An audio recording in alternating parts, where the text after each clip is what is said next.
Hey, everyone, thank you so much for coming out. Hi, family. Lots of beer. Got free beers, pass them around. Started, just want to tell you, don't fast forward. I just want to tell you about some dates we got coming up. We've got this show right now, and that's about it. That's right. So yeah, tonight we're gonna have some good people coming out, some podcasters coming out and doing some short versions of podcasts for you. That's Podcast right. party. Podcast party, and then once those are done, stick around. We'll have a short Q&A if time permits. Yeah, and I've got a cue right now. Oh yeah, what's the cue? What's Should we get the podcast party started? Well, I'll tell you what the A is. The A is yay. Let's get this podcast started.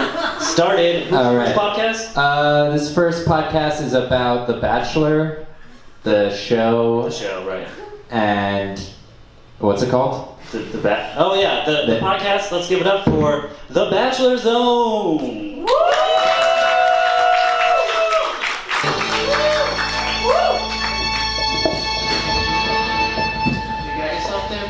We're good. We're really good. Thanks for coming, everybody. Thank you, It's everybody. good out there. Thank you for coming to the Bachelor Zone.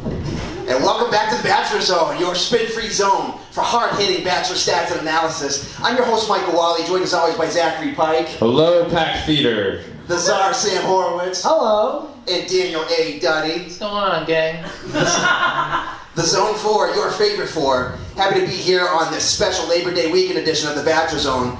We'll be breaking down all the labors of love that unfolded out in the sandy fields of Puerto Vallarta Tuesday night, leaving us with 8 solidified rosters, all entangled in a neck-and-neck battle for a Summer League championship ring.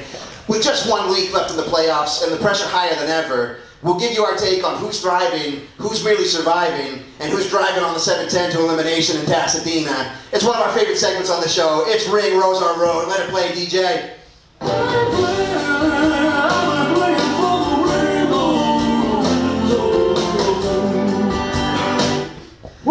All right, Ring Rose and Road brought to you by BuzzBalls, our new sponsor, whether they like it or not. So we'll be breaking down the 8 couples that are left in the playoffs, and we'll be talking about who's looking good, who's kind of in the middle of the pack, and who looks like they're heading back to Pasadena. Let's start with, so the AP polls are out. We'll start with number 8, Chelsea, choosing John at the rose ceremony last week. What do you think, guys? Chelsea and John, they play for the ring, the rose, or the road? Michael Wally, that's a road all the way. That gameplay footage, I think you saw it. They have no chemistry. John has no offensive ability. Chelsea does not want to be there. She doesn't want to be in the field. Guys, I don't know how they make it work. Daniel, hey, no offensive ability. This guy has hooked up, has gone to the smoocheria with his league-leading 6 different women when he hooked up with Chelsea last week. Listen, he's a volume hitter at best in the smoocheria, all right? Look at the gameplay. Look at the game tape footage in The Bachelor. This guy's got nothing. He's awkward. He's clumsy. Bad form. Bad technique. I don't see how he lasts in paradise. I heard on Twitter that he's got very soft lips. That's true. Thank you so much to the Pack crowd for having us tonight. We are the Bachelor Zone Podcast. We are on Instagram at the Bachelor Zone Podcast, on Twitter at Bachelor Zone Pod. We live stream our podcast on Tuesday nights. We do those from the Ruby. And yeah, so there's 1 week left in Summer League, and then we got the Batchy Awards coming up soon where we'll talk about MVP, Most Improved Player. It's going to be a great night. Hope you join us there. But thanks for joining us tonight. For Zachary Pike, Sam Horowitz, Hey. and Daniel A. Duddy. Thanks, guys. I'm Michael Wally, and this has been The Bachelor Zone. Thanks, guys. Thank you. That was great. That was amazing. That was great. You know, we're going to keep things rolling, but first, you know, before we get started, I think we got a quick ad, right? Yeah, we got an ad from a sponsor of the show, a podcast out of New York, On Comedy Writing, hosted by Alan Johnson. Oh, yeah. And so he's got a pretty famous guest for this. So let's play that ad. Hi, my name is Alan Johnson, the host of On Comedy Writing. I just finished another day at the office. And I got to thinking, if Omarosa can leak tapes from the White House, why can't I leak my tapes from the outhouse, the former Feral Audio Studios? So here's some newly declassified audio from my On Comedy Writing interview with Scott Aukerman. Enjoy. It's the end. All right, sounds good. Thanks for coming on. All right, thanks so much. Hey, cool. Awesome. Sorry for going over. Yeah, I have a show at 12. I gotta get out. Oh, shoot, I'm so sorry. Thanks. Yeah, thank you. Yeah, Do you want me to take a quick picture? of course. So you can take a quick picture of us? Got it. Do that. You want to? Yeah, I'm so sorry about that. Oh, no problem. Here we go. All right. Ready? 1, 2, 3. Nice. That's good. Nice. Cool. All right. Thanks. Nice to meet you. Thanks. Nice to meet you, Scott. There you go. Cool. All right. Okay. Alright, yeah, check out On Comedy Writing. Great podcast. What's the next podcast we got coming up tonight? I think it's about video games. Oh yeah, that's right. Everyone, please give it up for Game Boy. Game Boy.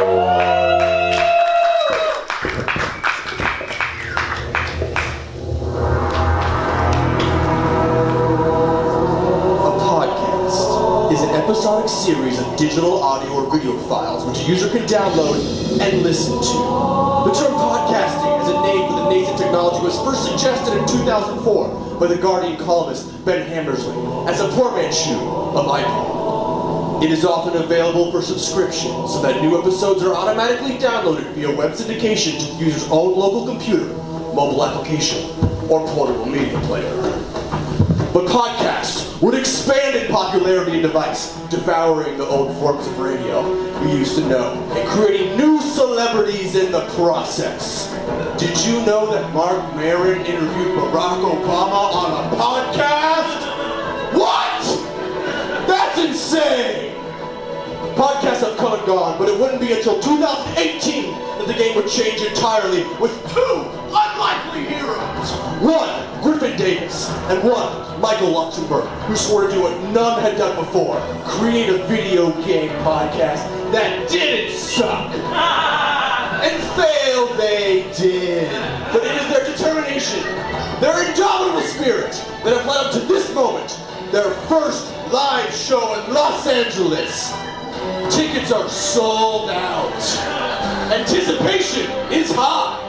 And so are the Game Boys. I welcome you to the first ever Game Boys Live Speed Run!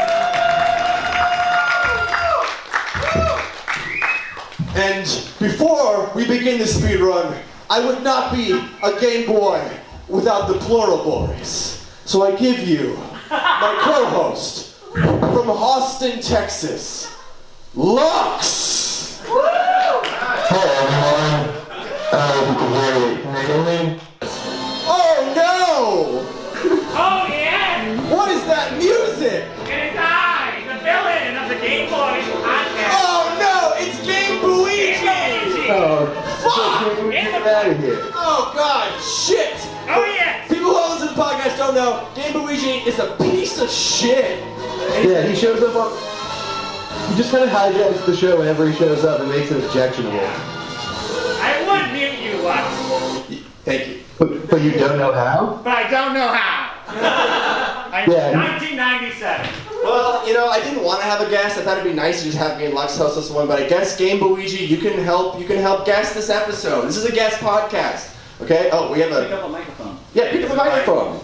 Does he need a mic? Can we not get the microphone? No, he needs a microphone because we're recording this? Yeah. Sure. So Game Luigi, okay. The Game Boys podcast is now over. It's now the Game Luigi podcast. It is certainly not. It is not never going to be It that. always will be. I am the darkness of the video game world. Oh, really? Game Luigi, why are you here?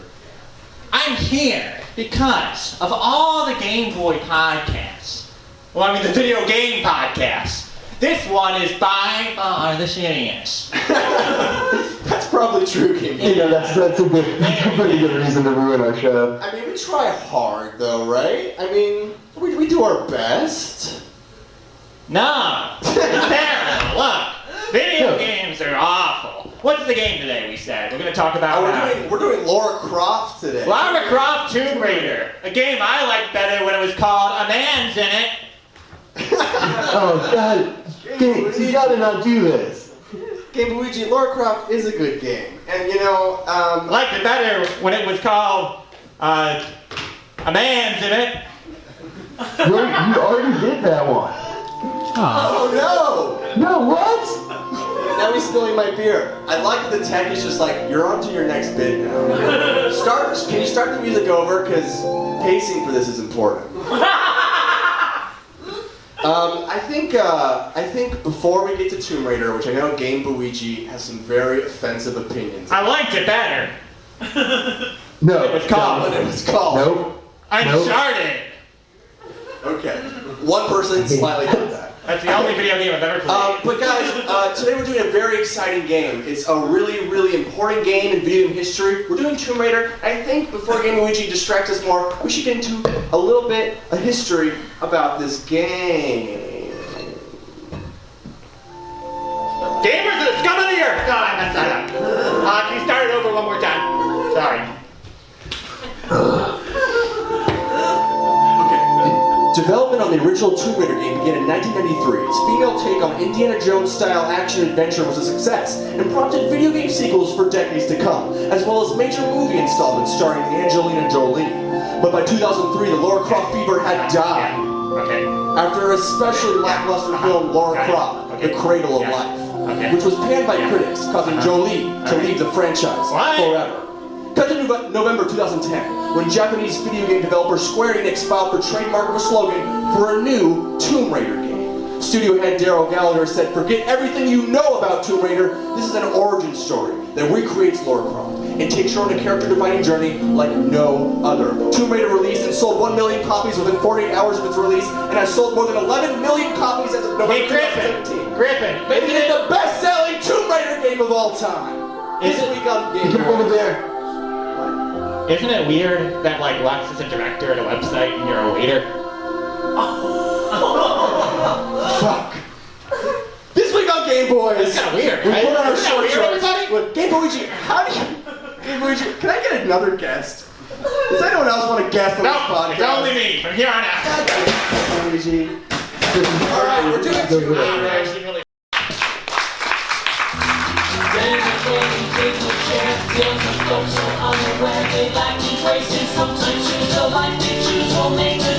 Breaking down each epic fail in Florida, there's half-price bail. I'm happy to say they couldn't make this up. So listen to our podcast fam with co-hosts Arn and Dan. Then don't be a jerk, you spread the music, there's some funny hits, and we are gonna take you down. Stick around, make a sound, hunker down, it's Dumb People Town. Hello, hi everyone, how are you? Welcome to a very mini, stripped down, short version of Dumb People Town. Thanks for the people who cheered in on that. I appreciate it. So this show, for anybody who doesn't know, is a show that celebrates and asks the tough questions about dumbness in our world. We feel that the world is getting dumber, or at least like dumb is in a shouting match with smart and currently being way too loud. And so we pick stories that are fun and lighthearted, and we tend to ask, why did these people do these dumb things in a fun way?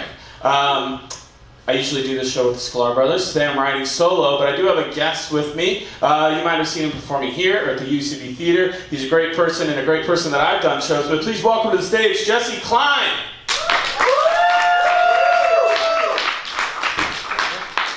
Welcome in, buddy. Thanks for coming in to do this show with me. I appreciate it. Yeah, of course, man. It's fun. You've witnessed, we've done so many bit shows together. Oh, jeez. I think many times where I was pretending to be Stone Cold Steve Austin. There have been a lot of Stone Colds happening. I mean, anytime you get an excuse to wear a leather vest, do it. Yeah, right? You got it, yeah. You were telling me backstage about a time you got kicked in the head by a professional wrestler. Yeah, Scorpio Sky kicked me right in the head. Okay, hold on. Yeah. If 7-year-old you could have said, someday you'll get kicked in the head in front of people by a guy named Scorpio Sky, would you have said, dreams do come true? Absolutely. Yes. I've reached them. Hollywood is the city of dreams coming true. As long as those dreams include getting kicked in the face. Hey, if you set the bar low enough, you can clear it. You can do it. Well, thanks for coming in on this. Let's get right to a story. What do you say? Absolutely, yeah, let's do it. All right, this was sent in by, who do I have here? Kim Fritz, who's a great listener of our show, at Kimberly Fritz, Fritz. You ready? Oh, I'm ready to go. Let's do it. Here we go. Sebastian, Florida. So already. Already a good start. Or a bad start. Yeah, that's true. Right. Well, I like Sebastian's like a smart name. Well, yeah, I mean, it's never-ending story. Yeah. So, and they named the town after, that's where you know Florida went wrong. They started naming towns after the movie Never-Ending Story. You know, Atreyu, Florida has a really good Dude, show. Artex, Florida would be great. Yeah. You know what? And this probably exists. The Nothing, Florida. Is Absolutely, that's got to exist. It has to. I always think about people too, like when they get transferred, like, oh yeah, we got transferred to Boise and we really liked it. Like, what happens when you're like, we're sending you to Florida and you're just a normal person who's never lived there? You're like, oh, why didn't you just fire me? Yeah, please.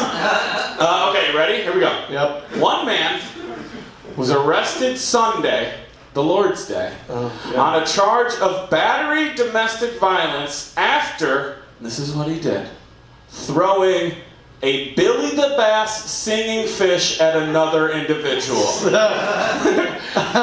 Already, you know, if you're throwing a Billy the Bass at somebody, that fight has been going on for 2 months. Yeah, absolutely. I feel like just the act of having a Billy the Bass is enough to be arrested for. Yeah, if you have a Billy the Bass, you're definitely an aggressive person. Yeah. Right? You've got a shirt that says, my other shirt is a gun. Right. or like you have one that says, I'm with her in jail, Trump 2020. Right. Yeah. Okay. We'll take back it. Also, two people fighting. Well, we'll take it. Look, I'll get one. Billy the Bass sings the Talking Heads. Yeah, dude. Like not what you would associate the people who like have the Billy the Bass. How much do you think they got paid off for them to use that? It couldn't have been enough. I don't think it was. I think they called him up and they're like, "We're gonna put your song in a fish." Right. And they're like, "Okay, yeah, do it." Hey, we're all go for it. Yeah. All right. Gregory Carney. Profession and name. Yep, done. Said he was angry with his friend Larry for throwing his Billy the Bass singing fish in the trash. Okay. Greg and Larry living together. Larry's on the right. You think? Yeah. He threw it away. Yeah, I would agree with that. Yeah. That's a solid point. But you know that the fight consisted of, I'm going to do it, don't do it. I'm going to do it, don't you fucking do it. Larry, and then he probably had a knife off. Larry told police. Good old-fashioned knife off. That's a Florida handshake. Larry told police that the two were arguing on and off all day. See, that started before church, during the church they didn't go to, and after church. But I think you're right that Larry's been thinking about this fish for 2 months. Oh yeah, and he was like, "Today's the day." You know the day that Larry signed his lease, as though anybody has leases in Florida. Yeah, sure. He was like, "Yeah, I'm cool to move in, but like, are you planning on keeping the oh no, we're gonna get rid of that. It's fun. It's fun. Right? He's like, it's been 2 months, motherfucker." Yeah. So, Larry told police the two were arguing on and off all day, and I hope it was just like passive aggressive man arguing. Like, Yeah. Cool if I have this drink. Like, yeah, alright, sure, I should take all that fucking Billy the Bass off. Well, like, it's I'm not. sorry, what did you I say? didn't say anything. Did you say about the Billy the Dude, Bass? honestly, yeah, you like it. Cool. It's obvious you like it. Yeah, so. you did too. We all liked Well, some people don't. it. Remember those people that came last week? They loved it. They played it like 3 times. And that just makes him more mad. Just makes him Yeah, he feels like he's in the wrong. Okay, he said Gregory, this is Larry, Yeah. he said Gregory went into the den and started to play with a Billy the Bass singing fish to annoy him. These guys hate each other. Are they? They're not brothers. I would assume. They sound like sitcom brothers.